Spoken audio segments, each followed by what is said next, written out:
Where'd you go? We used to be kids, now I feel so grown. I miss being free to be me, not alone. I used to have friends, but we don't talk anymore. I guess that's on me, I got busy. I used to drink soda, now I switched to whiskey. I didn't want time to pass, but time is fast. I just wish you were more than memories.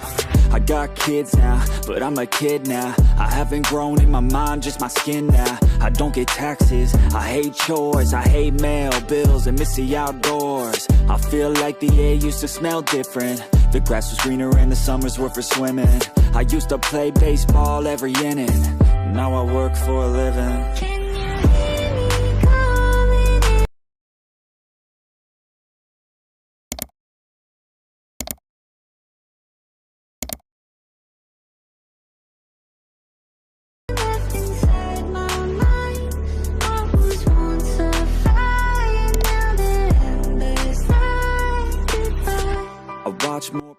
So ayun mga best, no, sa lahat ng mga nagtatanong, magkano nga ba ang ganitong motorcycle? Ito ay nagkakahalaga ng 75,000 kapag kinuha nyo ng cash. At syempre kay Rusi, sabat-sabat lang yan. At para naman dun sa mga gustong kumuha ng hulugan, ilalagay ko dyan sa screen nyo kung magkano nga ba ang kanilang installment and yung rebate nila. So sa tingin mo, sulit nga ba ang presyo niya? At para naman dun sa mga gustong bumili ng ganitong motorcycle, baka pwede nyo akong i-PM dyan sa mga gustong bumili. I-PM nyo ako sa aking Facebook page na iMark Moto 2.0. Okay? Para at least ma-assist ko kayo sa mga gustong bumili. So para naman doon sa mga nakabili na, baka pwede nyo i-share dyan sa comment section. Ano nga ba yung mga naging experience nyo sa motorcycle na to? Ayos na ayos yan, di ba? So yun mga best, no, sa lahat ng mga nagtatanong, magkano nga ba ang ganitong motorcycle na tayo nagkakahalaga ng 106,000 kapag kinuha nyo ng cash? Siyempre, available din po yan sa installment. Ilalagay ko dyan sa screen nyo para at least meron tayong reference kapag kinuha nyo ng hulugan. So, sa tingin nyo, sulit nga bang presyo niya? Comment nyo naman yan. At dun sa mga nakagamit na ng ganitong motorcycle, baka pwede nyo i-share dyan sa comment section. Ano nga ba yung mga naging experience nyo sa motorcycle na to? Ayos na ayos yan.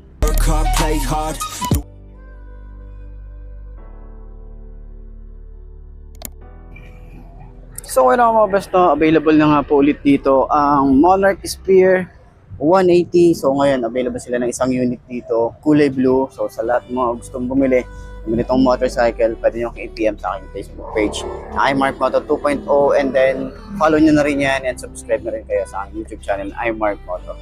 So ano nga ba yung mga nagustuhan natin dito? So ano nga ngayong 2025, ayan, naglabas si 150X itong Flash, and then kalalabas lang nung version 2, ngayon naglabas sila ng version 3. Pero kung nagtatanong kayo, ano nga ba yung version 3? Kasi naglabas sila, or itong version na to, bagong version na to, kasi ito ay naka-digital panel na yung kanyang instrument panel. Redundant masyado yun. Naka-digital panel na siya. So mamaya pakita natin sa walk around ano nga ba itsura niya, para at least sa mga gustong bumili at mga naghihintay, available na po dito sa may Rusi Malolos branch. Okay. So ano pa hinihintay natin, no? Sa panel na agad tayo. So pinasuyo natin to kalabos na i-activate kahit saglit lang, no? Pero hindi natin siya pwedeng i-sound check kasi nga wala naman tong gasolina. May mga nagre-request din kasi na pakita daw yung panel. Lalo na to, itong si Flash kasi ito talaga yung pinaka-highlight nila ngayon. Yung panel niya, kung gaano nga ba ka-improve or yung improvement na ito, ano nga ba yung improvement niya. So pakita na natin. Damn! Bang! Ganyan ang itsura niya. So, sporty looking. Ganda nung lining dito. Kulay blue na neon. Okay? Tapos dito sa side, yung kanyang speedometer or RPM. Speedometer siguro nandito. Ito yung speedometer niya. Ito yung RPM. May Rusi. Fuel gauge. Ito yung battery. Ayan yung battery niya. So, naka-low. Kasi yung battery na nilagay dito hindi naman brand new. Okay, so ito yung speedometer, total mileage, naka-engine check. Ano ba to? May pinipindot dito pero touchscreen ba to? Ayun, touchscreen siya. Ano pa ba? Ito lang yung nakikita ko, pero yun lang yung ano nun. Okay, paano siya? Yun, ito. Ayan, yun lang naman yung nakita natin dito. Pero yun nga, yung signal light nasa taas. Pag naka-high beam. Ayan, naka high beam ba ako? Ito yung ano niya, ilaw, yung parang park light niya, naka-on. Hindi lang natin makita yung headlight kasi nga kailangan i-start. Okay? So, ayan. Engine check. Okay? Yan lang naman yung pinaka-highlight niya to. Yan na yun. Diba? Yan yung pinaka-panel niya. Okay. Tingnan natin yung animation kung maganda siya. Bang! Okay, may temperature din dito. May mga nakikita natin dito. Yan, kilometer per hour. Yan lang, mileage. May rusi dito. Gear. Ito pala, gear, neutral. Tapos makikita mo 1, 2, 3 hanggang 6. Okay? So, yun yung pinaka-highlight na rito. So, yan. Okay? So, yun na nga, dito sa harap, kita naman natin, wala tayong masyadong mga details dito. Pero pagbaba, meron tayong maangas, parang chrome yung datingan niya rito. Tapos may decals tayo rito na kulay gold. Ganyan naman yung design niya. And then, meron tayong headlight dito na LED. Ayan, meron sa ibaba na LED, daytime running light. Maangas yung kanyang datingan, napaka-head turner talaga. And mga design, meron tayong combination ng matte finish. Ito yung pinaka-design dito, napaka-minimalist lang kasi nga wala halos dito na decals. Ayan, may spear, 180 lang dito, ng kulay gold. Angas ng kanyang emblem para sa Monarch. Ayan. Signal light dito. LED rin yan. Naka-radiator na rin tayo rito. Kagandahan din dito, meron na rin tayo ritong cover para sa radiator niya. Para sa mga talsik na mga maliliit na bato. Naka-telescopic fork. Yung fender nga pala natin dito mahaba din. Saka maganda rin yung plastic na ginamit. Okay. Yung kanyang tires, 90 by 80 by 17, tubeless na rin. Single pot caliper, single disc brake. Yung mugs niya kulay blue din, sumasabay dun sa fairings natin. Ayan. Dito naman, front naman, ito yung tsura, combination ng black na finish or glossy finish, tapos meron tayong matte finish dito na kulay black din. Ganun din dito sa harap, meron tayong Rusi logo, maganda yung itsura. And wala naman silang binago rito sa mga decals, yung fairings niya or yung design niya, same pa rin naman dun sa dating version. So, yun lang talaga yung binago nila rito, yung ating panel. Ayan. Ito yung daytime running light, signal light. Ayan. So, naka-telescopic fork, maganda yung tires, naka 90 by 80 by 17, tubeless, yung kanyang tires, Cordial, yung brand. Okay, maganda yung mugs, maganda yung paint job dito, naka gold na siya, and then napakalaki ng kanyang disc brake, and then naka dual pot caliper tayo rito, and then meron din tayo rito na radiator. So ito, advice ko rito is tawag dito, maglagay tayo dito ng cover, no, para sa talsik, lalo na yung mga maliliit na para maiwasan natin yung pagkasira agad ng radiator. So, advice din ng iba na kapag kinuha nyo to ng, kinuha nyo or pinull out nyo sa kasa, palitan nyo agad yung coolant nya, kasi yung ginagamit daw ni Rusi na coolant, hindi naman siya talaga yung maganda, no? Palitan nyo daw agad yung coolant para yung mga magagandang para iwas din or safety ng ating motorcycle. So, ayun nga, isa pa pala, additional nga pala dun sa panel. Okay, sa mga gusto or sa mga nagtatanong dyan, kung Boss Mark, pag pinalitan ko ba yung analog ko, kakasya ba? Okay, so trinay ito napalitan or isalpak doon sa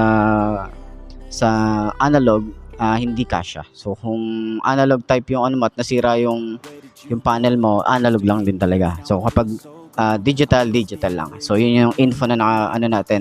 Kasya naman daw, pero yung sakit, yun dun daw hindi parehas or hindi sukat.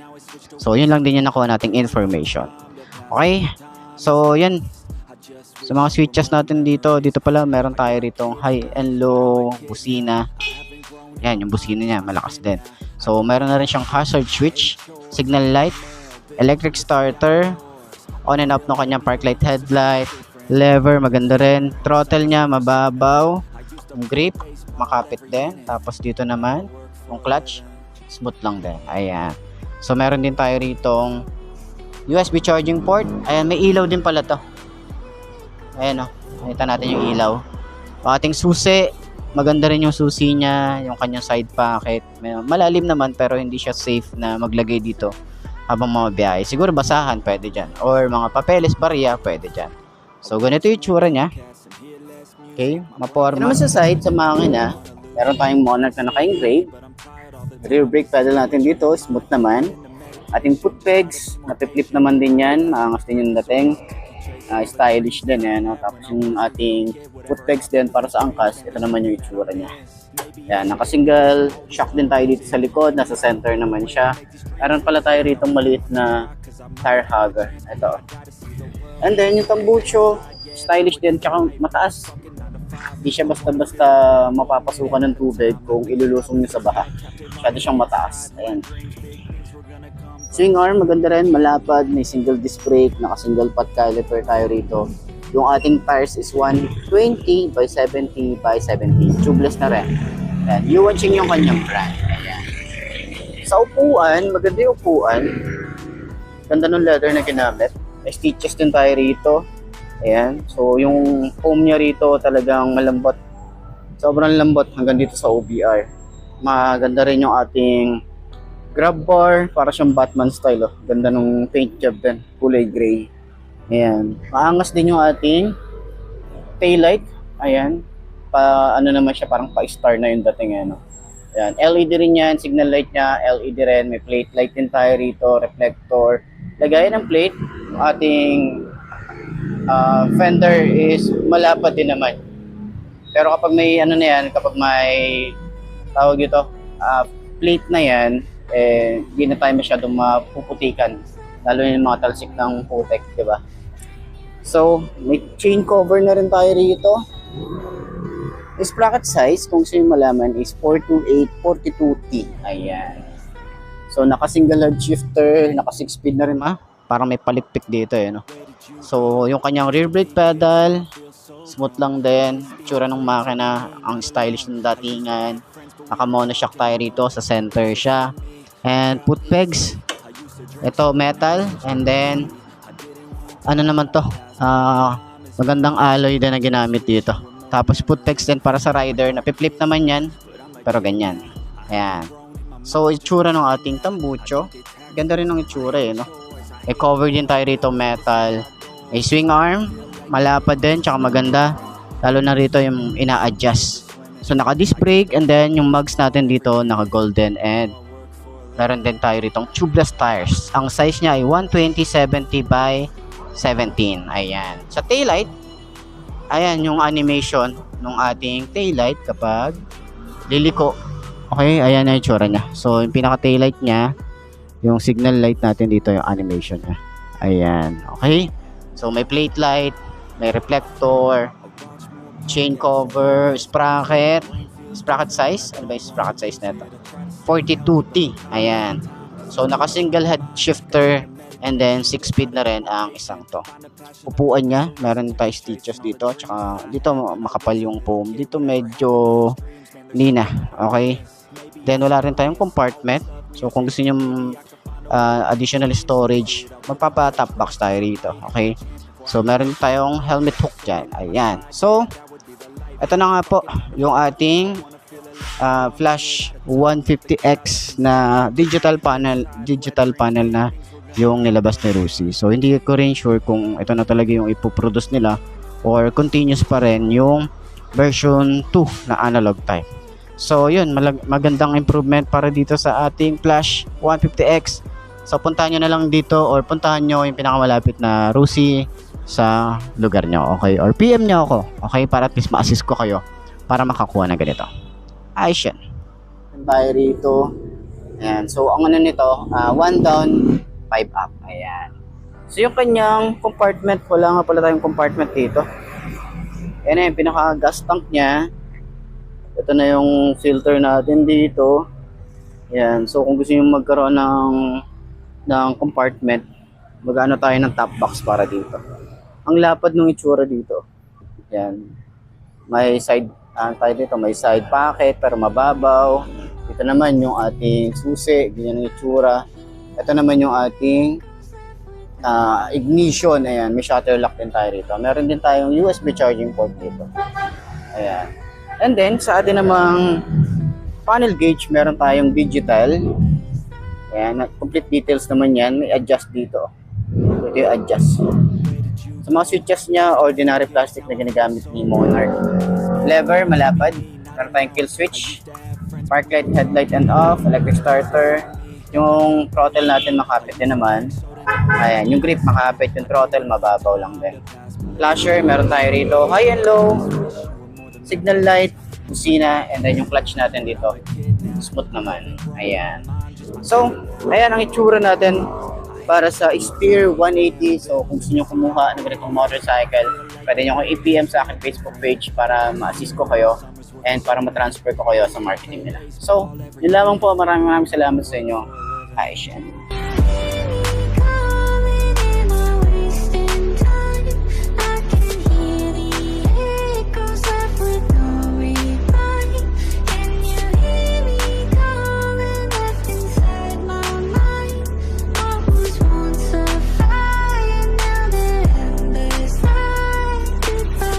I watch more podcasts